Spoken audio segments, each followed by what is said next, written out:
Au nom du Père, du Fils et du Saint-Esprit, ainsi soit-il. Bien chers fidèles,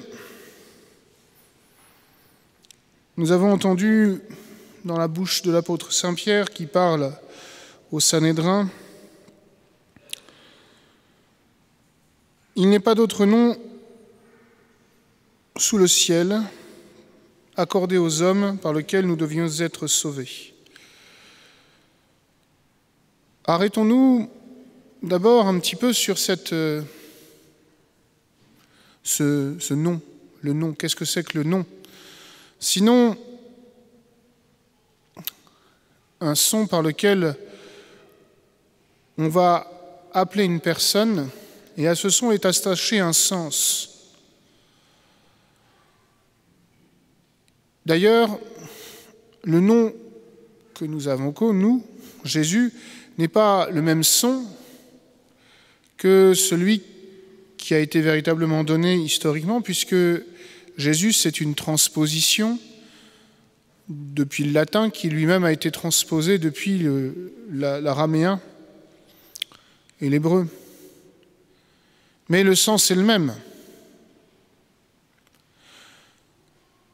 Donc, quand nous célébrons le nom de Jésus, nous célébrons ce nom qui a un sens. Le nom original, c'est Yeshua. Dieu sauve. Dieu sauveur. C'est un nom qui a déjà été porté avant notre Seigneur, puisque Josué, comme on dit aujourd'hui en français, c'est le même nom. C'est Josué, l'acolyte de Moïse, qui fait rentrer les Hébreux en Terre Sainte. C'est Dieu sauve, c'est son nom. Et ce qui est important, donc, c'est le sens. Même si, encore une fois, le son est différent. Jésus, Jesus, en latin, Yeshua, Dieu sauve. Cet homme-là s'appelait Salut de Dieu, pour ainsi dire, ou Dieu sauveur. Cet homme-là porte ce nom-là. Et ce n'est pas un hasard, c'est une intention divine. Dieu, qui donne le nom par la voix de l'ange à la Vierge Marie et à Saint Joseph, a décidé que cet enfant-là, qui est lui-même, puisque Dieu s'incarne, il devrait s'appeler Dieu sauveur, ou Dieu sauve, ou salut de Dieu. Et d'ailleurs, c'est ce sens-là qui importe, puisque quand Saint Joseph reçoit la vision de l'ange dans son sommeil qui lui dit de ne pas craindre de prendre Marie pour épouse, car l'enfant qui est en elle est un enfant saint, qui vient du Saint-Esprit, il lui dit « Tu l'appelleras du nom de Jésus » parce que c'est Joseph qui donne le nom en tant que père putatif, le jour de la circoncision. Et l'ange précise, tu lui donneras ce nom parce que c'est lui qui sauvera son peuple du péché. Si Dieu a choisi ce nom, ce n'est pas pour honorer les ancêtres comme on le faisait souvent, c'est parce que cet enfant-là a une fonction précise.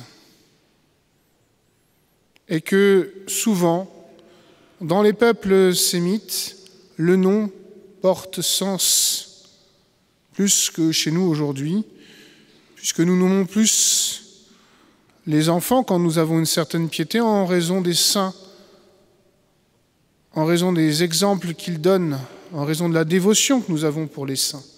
Mais chaque nom de saint a un sens. Mais nous nous attachons plus aux personnes et à leurs exemples. Alors que pour le nom de Jésus, c'est bien le sens tout de sa vie qui est donné. Ce nom-là indique un sens, indique le sens de la vie de notre Seigneur Jésus-Christ. C'est un nom donné par Dieu.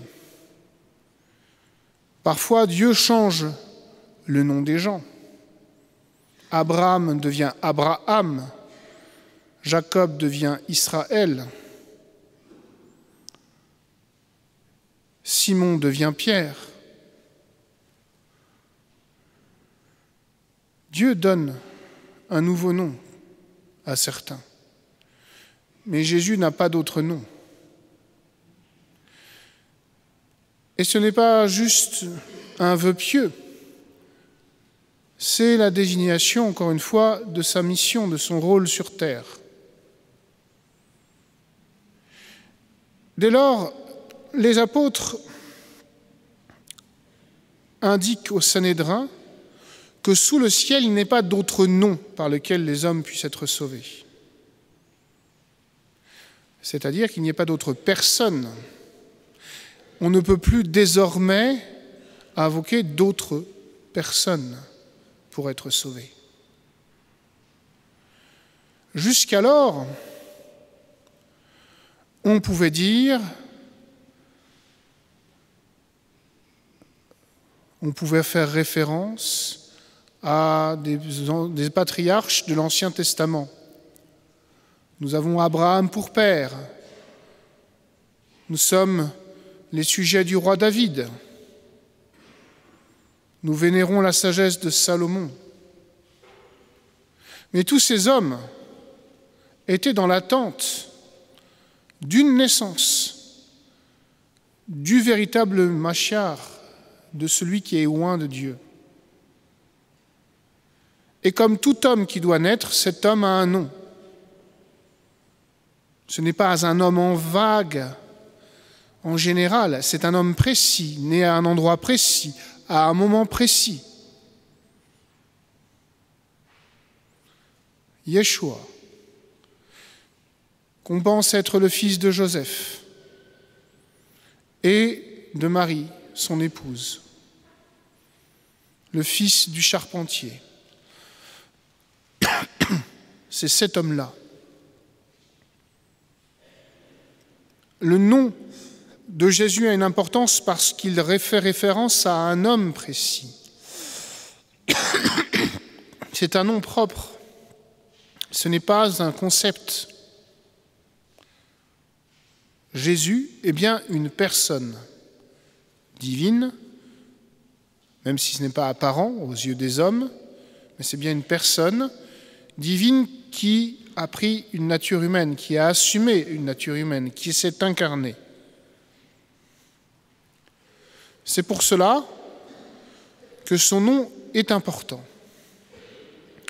et que son nom est envoyé, a été annoncé, a été dit, a été prononcé d'une manière ou d'une autre à toutes les nations du monde. Dans toutes les langues du monde, les disciples de cet homme-là ont prononcé son nom. Parce que son nom est porteur de salut. Son nom est porteur de salut parce que sa personne, sa vie, son œuvre, ses actions ont apporté le salut aux hommes. Et il est de la plus élémentaire justice de devoir nommer cet homme de son véritable nom. Celui qui lui a été donné par Dieu. Ses parents n'ont fait que suivre l'injonction divine. Tu l'appelleras Jésus. Tu lui donneras le nom de Jésus. Nous nommons Jésus, et encore une fois, le son est de peu d'importance, pourvu qu'on comprenne le sens.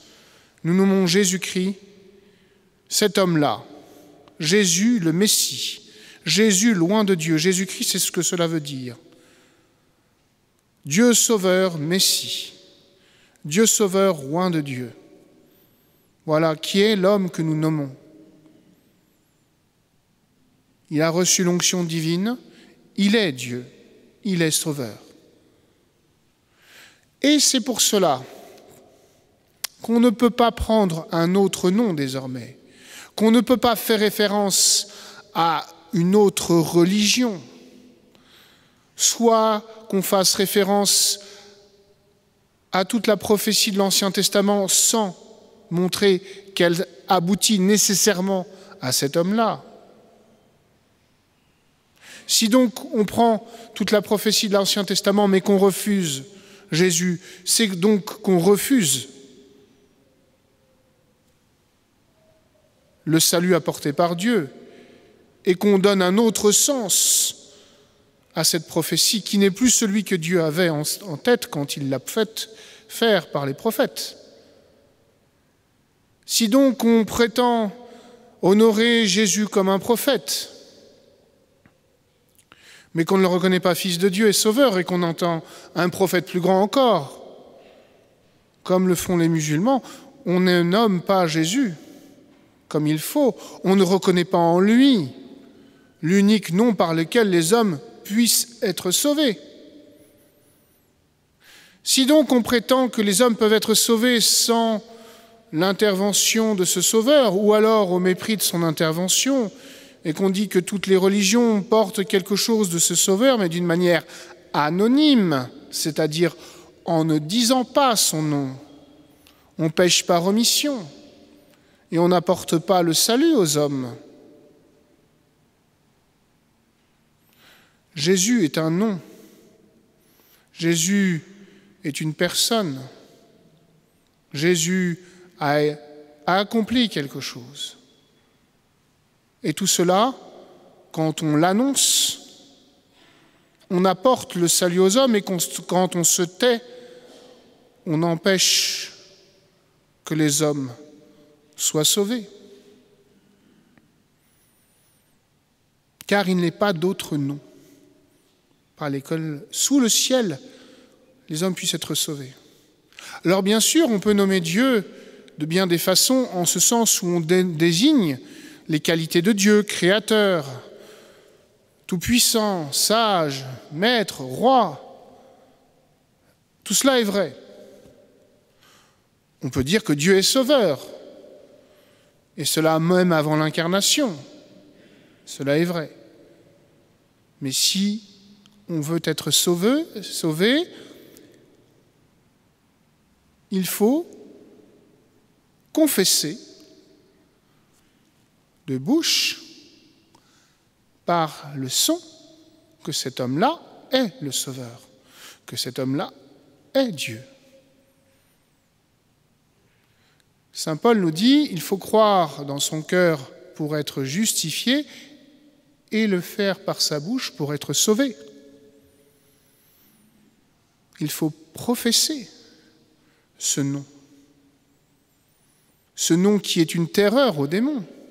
Tous les exorcistes vous le diront, dès que le nom du Christ est prononcé, dès que le nom de Jésus est prononcé, les démons tremblent, car ils savent qui est leur maître, eux. Et nous voudrions nous taire devant les hommes pour leur rappeler, pour leur enseigner qu'il n'est pas d'autre nom que celui-là par lequel les hommes puissent être sauvés. Alors oui, bien chers fidèles, non seulement dans notre cœur nous croyons, mais aussi dans notre bouche, nous professons Jésus.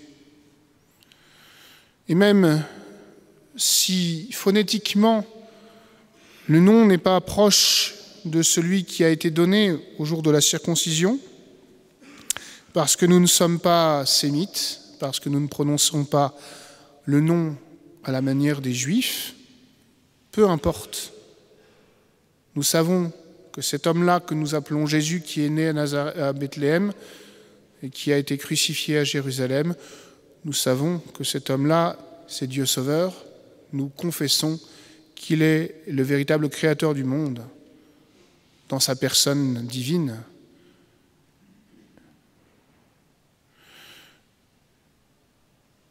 Rappelons-nous aussi que la première personne à qui a été révélé ce nom, c'est la très sainte Vierge Marie. L'ange Gabriel lui a donné le nom qu'elle devait donner à l'enfant qui naîtrait de cette opération miraculeuse qu'on appelle l'incarnation. Elle est la première qui a reçu cette annonce. Et tout ce qui fait l'homme Jésus, cet individu humain, il le doit à cette femme. C'est le peuple juif qui portait l'espérance, c'est cette femme du peuple juif qui l'a donné au monde par son acceptation. Et c'est la première qui lui a sans doute chuchoté son nom humain aux oreilles et l'appelé de son véritable nom. C'est elle qui, dans tout cette dimension particulière, très concrète du salut, a commencé les choses. Alors, honorons celle par qui Jésus est venu au monde, ainsi soit-il. Au nom du Père, du Fils et du Saint-Esprit, ainsi soit-il.